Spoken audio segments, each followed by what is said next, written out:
of Silicon Grapevine. My guest today is Tony Pialis, who's the CEO and founder of Alphawave Semi. Tony, hello. Hello, Nitin. Great to be here with you today. Well, thanks for joining us. And, let's talk a little bit about Alphawave Semi. I mean, it's a young company, IPO'd a couple of years ago. Just tell us a little bit about the company and sort of how you're doing. Sure, I love to. It's one of my favorite topics to discuss. Of I do course. it regularly and constantly. So Alphawave is a semiconductor and IP company. We focus on data center and AI. Our core mission is to deliver connectivity and compute to enable the next generation of data centers that are housing the AI that's being deployed across the world. We work with the largest hyperscalers, tier one semiconductors, and emerging semiconductor players in the industry. We're 8 years old. Our ambition is to be the next great semiconductor company of the industry. That is what I founded the premise by which I founded the company on, and that is the mission that I drive towards each and every day.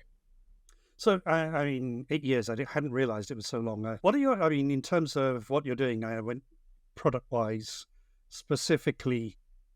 So at the core, we have connectivity technology for data center, which could be in the forms of connectivity that drives front-end networks like Ethernet, connectivity that drives the back-end networks for scale up and scale out of AI, which could be the InfiniBands or the PCI Express or the CXLs. It could be connectivity for memory interfaces, things such as high bandwidth memory, or connectivity on the chiplet side, which is UCIe or new 3D vertically connecting of die to die, which is becoming exceedingly popular. And so given this connectivity, we deployed into 4 different form factors. The first could be silicon IP, Okay. where our technology is integrated into someone else's computer chip. The second, and so that's one category of product. The second category of product is within custom silicon. So we can also build chips, and we do build chips for many in the industry. That part of what we bring to the table is the silicon IP. The third is chiplets. So look, for the first 20 years of my career, silicon IP was a foundational building block for semiconductors. That's now changing. The complexity, the number of transistors is scaling to a point where chiplets and chiplet-based devices are becoming the norm. And so now what we're doing is we're bringing pre-built chiplets, pre-manufactured chiplets to the table as a new foundational building block. And the fourth form factor is at the speeds that we operate, 224 gig today, 448 gig tomorrow. It's not enough just to have connectivity within the silicon. We also deliver now optoelectronics that provides connectivity across the data set, within the rack, across the data center, and now with coherent technology that we have, campus to campus. To make sure that we solve the entire connectivity solution. I did a panel at OFC in San Diego earlier this year, and it was around that optical, can fiber optics solve, or is fiber optics the key for AI? And I think that it's interesting that we've been talking to a few companies doing that, and I think it'd be interesting to see how far that goes to solving that and where copper ends and fiber optic starts. Yeah, I think it's inevitable. At ECOC, which is a major industry forum that's held in Frankfurt, ECOC was last week. There was an industry panel, and the presumption is 224 gig is the end by which you can drive electrically outside of a BGA package. Okay. Okay. So then beyond that, things like co-packaged optics or co-packaged electrical as well Yes. starts to become a new form of technology that's going to be essential to continue to drive bandwidth and innovation in the industry. 8 years ago now, I mean, you wouldn't have foreseen what we have now, with the sort of explosion in data centers and AI and generative AI. What sort of led you to form Alphawave Semi back in, 8 years ago? I guess it was around connectivity. Correct. So I've been a serial entrepreneur. I've never done well taking orders from others. So I had founded, scaled, and eventually sold two previous businesses. The last one was to Intel in 2012. I then spent about 6 years at Intel running and developing silicon IP, specifically on the connectivity side, delivering it into both internal products as well as to Intel Foundry customers. Uh, Running their IP organization, I tried to influence it, especially help it adopt a much more industry foundry mentality. So, And then back in 2016, a new form of connectivity called PAM4 was being talked about in the industry. All right. And uh, I tried to drive Intel towards that path. It wasn't able to do it. And so I truly did believe that we had reached the end of one form of connectivity, which was called NRZ, yeah, and the industry was moving to a new form. And so that, if I couldn't do it within Intel, then that is what gave birth to Alphawave. So then I left, I founded Alphawave, and the vision and the mission was to help deploy a new generation of technology targeting PAM4, and that ushered in a new approach for connectivity. And so historically, first 20 years of my life, I had built connectivity very much like AM FM radios. Okay? It was mm, an analog form of technology. With PAM4, just because of the signal quality issues, when you go to PAM4, you need a different approach. And that approach is very much like a satellite radio. Okay, so moving from terrestrial radio to satellite radio. right. And that's what we did. We built a what's called digital signal processing unit that supported PAM4. But here's the twist: it had the look and the feel of traditional analog type solutions. Okay, and that is what the industry needed. It needed the capabilities of DSP, Mm, uh, which the industry had done before, but it needed to be slim and agile and flexible in terms of rates, like their traditional analog approaches. So we okay. began with that. But when I founded Alphawave, the vision was always to build the next great semiconductor company. I remember when I hired my first employee, I told him, we are building the next Broadcom here. And now I love the fact that Broadcom is poised to be the next trillion-dollar tech company, right? Because that is the ambition of what we're marching towards. And so I Okay. still hold true to that mission. That's what gives me motivation each and every day. Well, and it's surprising when you left Intel, you didn't want to go to Broadcom or Marvell or something like that. So it's actually, quite a bold move. Yeah, look, I had done it twice before. Yeah. I had thought that I wouldn't do it again, but here I am. Look, I love innovation. I love entrepreneurs. Supporting entrepreneurs in the industry is something I'll forever do. Okay, that entrepreneurial spirit, I think, is what made us great here in North America. It really differentiates us. There's not many around the world that have the same gusto, the same bravado to go raise hundreds of millions of dollars, No. bank your future on an engineering development that takes thousands of man years, and using a baseball analogy, swing for the fences. Okay, Yeah, it's exactly. it's a rare breed, but look, I truly do think that's what has kept us at the forefront of technology. That we here in North America continue to swing for the fences. So what was the company you sold to Intel? Yeah, so that was a silicon IP company called V Semiconductor. Oh, yes. Okay. That Yeah. happened in 2012. Founded that in 2008. Prior to that, I had sold our previous company, Snowbush Microelectronics, in 2006, I believe. I have a previous guest of this podcast who also was at Snowbush. So that's Okay. it's Malini Murthy. Yes. So Okay. So it's an interesting sort of how lots of Lineage. different connections. Where I am based out of, so I'm based out of Toronto, but I do have a home on the West Coast as well in Palo Alto. But Toronto has become a mixed signal hub over the years. I think a huge part of it is snowbush. Yeah. Uh, Great university, great professors in that space.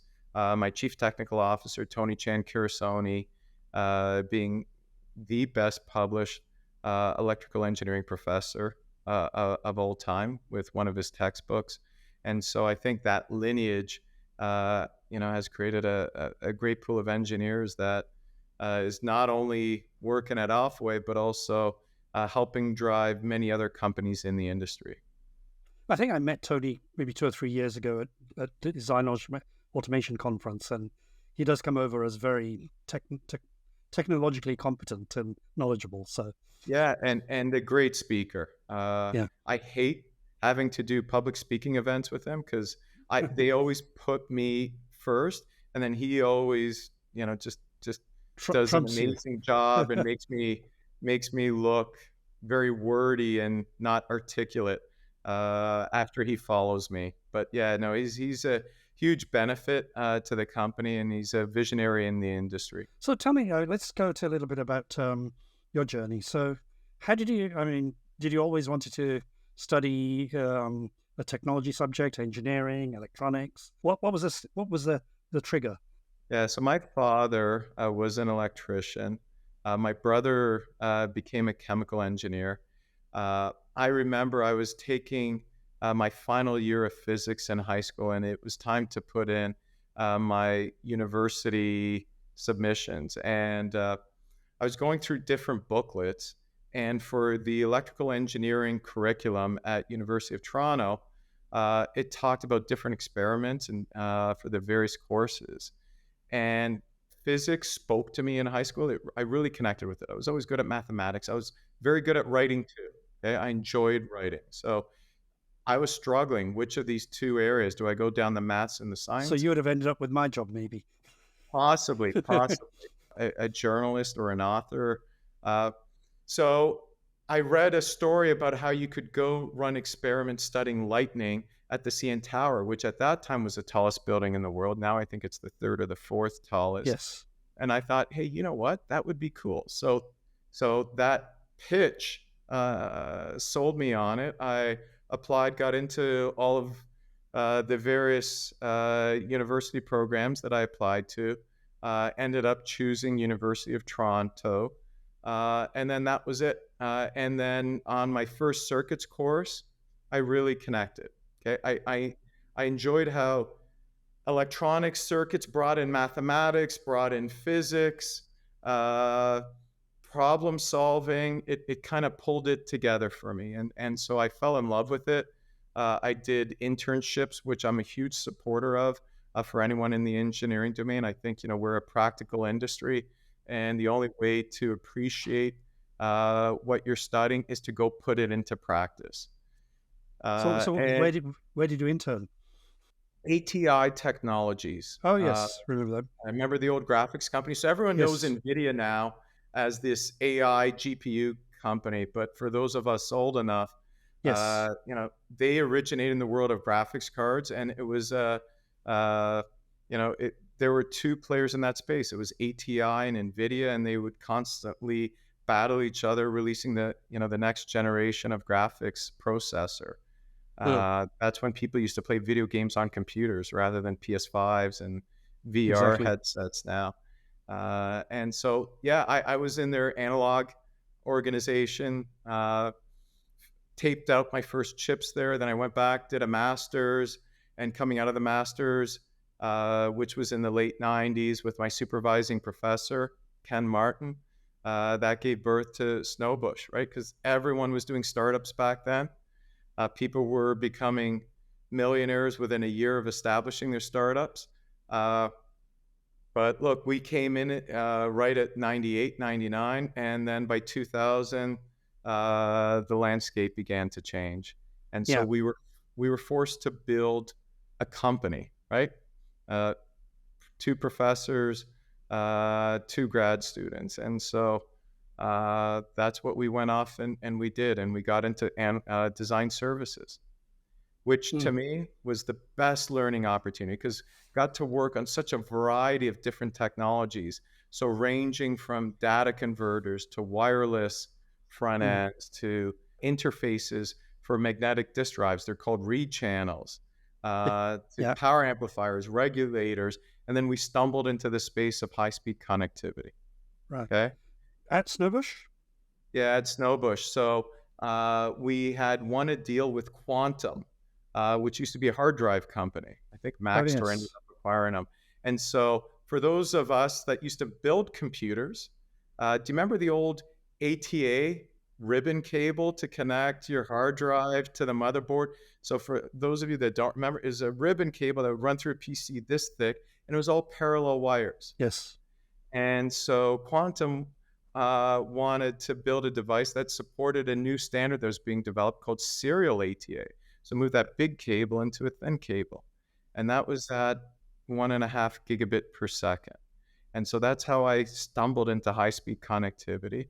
Very quickly, PCI Express came out afterwards, and there was no IP industry at that time. It was all design services. Okay, Synopsys wasn't in the space. Rambus was working a little bit in the space. Cadence was not in the space, and so we were very early players. And what we did, which I think was absolutely the right decision, and I encourage all entrepreneurs, is own your technology. Never give it away. Never sell it. You need to retain ownership. And by retaining ownership, we were able to resell it, and that gave birth to high speed connectivity as an IP. And now, it's a billion and a half TAM growing to a 2.5 billion TAM by 2027. With Snowbush, you grew it to a sort of large company. Was it sort of in terms of large, in terms of design services people, or? My first two businesses uh, were about similar sizes. We had gotten to about 50 people, about, you know, 10-ish to 20-ish million in revenue across Okay. both businesses. They both had successful exits. And it was great because they were both founder funded, right? So no venture capital. So we were able to retain all the value within the company across the founders and the employees, which made those exits successful for everyone in the company.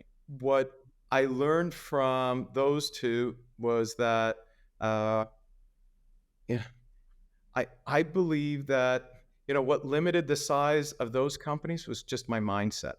Okay, Okay. Yeah. I, I I needed to unleash myself in terms of believing that I could grow something bigger, grow the next Broadcom. And so I think those two stepping stones were hugely instrumental into opening myself up to believing that I could achieve any size of company that I wanted. All right. And and and that's what gave birth to Alphawave. That's what gave birth to the vision. That's why we IPO'd in 2021 to raise money to help fuel and drive capital into our R&D to grow much more rapidly and to get to the scale that I wanted, which is building the next great semiconductor company of this industry. And in this journey, do you have any people that you look up to as some people who inspired you, or mentors, or anybody that you think, wow, okay. I mean, even if you don't have to name them, just people along the way. Yeah, no, I've had numerous mentors along the way. As I speak to young entrepreneurs, I always encourage them to Mm. find mentors to help guide them, whether it's formally or informally. Yeah, look, Yeah. in various stages of my career, there were business people and engineering leaders that I looked up to. The only way you learn is by making mistakes. Okay. Mm. My back is littered with scar tissue from the mistakes I made, but uh, it's okay to make mistakes, not catastrophic ones, Yeah. recoverable ones.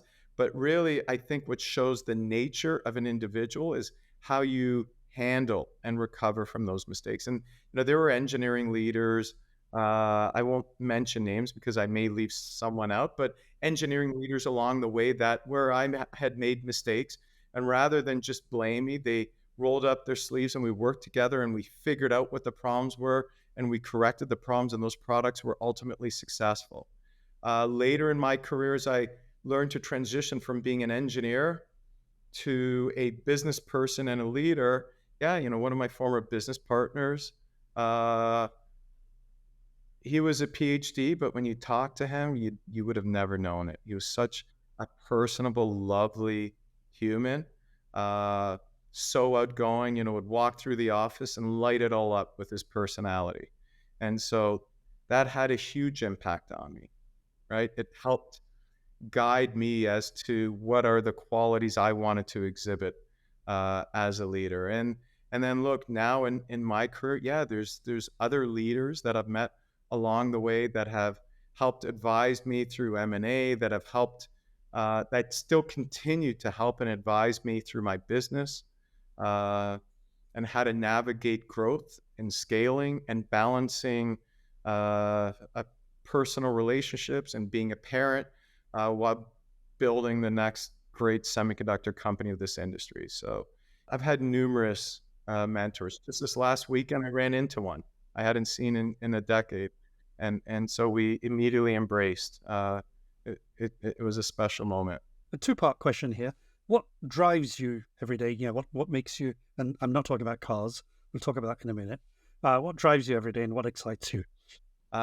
There's a vision of Alphawave that I had in my mind in day one that I still have in my mind, which is being a multi-billion-dollar a year revenue business, right? We have buildings now with our logo and our name on, and that's very satisfying to see. We have products in production and customer testimonies. That's very gratifying to see.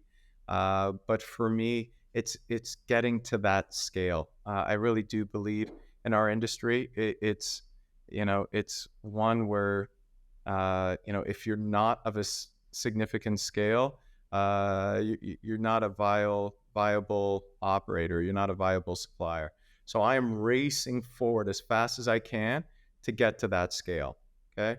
And how are we doing that? By bringing new products to the market as quickly as we can in order to drive revenue as rapidly as we can to get to that scale.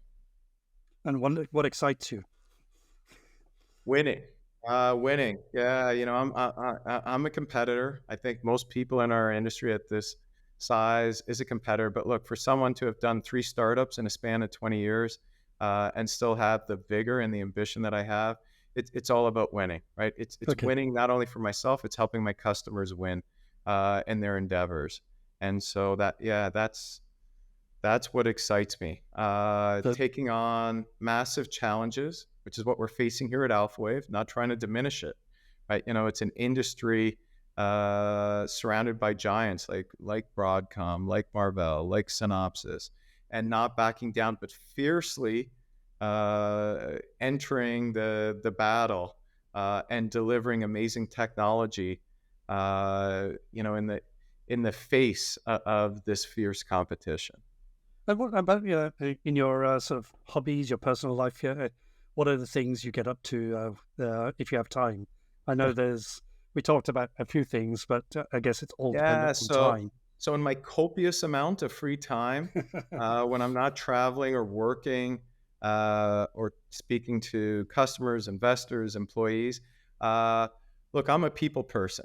I've always been a people person. I think engineering has formed an amazing foundation, but at the core, I'm a people person, which is why I believe I migrated to where I am today. So being a people person means, look, I love athletics. I'm on several charity boards. I am engaged with youth athletics in several sports, which kind of brings in both my own competitive nature, my love of athletics, and my love of people, specifically children. And some of the charity I do is also specifically targeted towards children. So that is hugely important. I'm a father, obviously, so Making sure that I spend, even though I may not have the luxury of the quantity of time that others do with their children, making sure that it's the quality, right? Try to deliver the quality. And, this is something I think most executives and successful people are challenged with, which is, how do you manage both your personal and professional ambitions as well as your family? And then in addition, yeah, look, I certain things I love. I love to read. I love cars, as we were speaking Yeah. about previously, Yeah. both gas fueled as well as electrical cars. Uh, so I try to find little snippets of opportunities to partake in my own personal pleasures amidst the work. Final question. What would you advise young Tony, knowing what you know now? That is a great question. Okay, yeah. So I talked about previously it through Snowbush and V Semi. Only after having completed both of those engagements, I learned to unleash this box that was around me, which had me believing I could only accomplish so much, get to a certain stage. Okay, uh, when you remove that box and you realize that your opportunities are limitless and this box is artificial. I would have advised at a much earlier stage in my career, swing for the fences, right? Don't limit Swing for the yourself. fences. Yeah, swing for the fences. You can do whatever you put your mind to. Uh, yeah, hugely important. I see so many people, so many great talents just limit themselves because they don't think it's possible to achieve what they're ultimately capable of. That's the power of the mind, isn't it? Well, Tony, thank you very much. Thank you, Nitin. This was always a pleasure speaking with you. Look forward to chatting again soon. Thank you.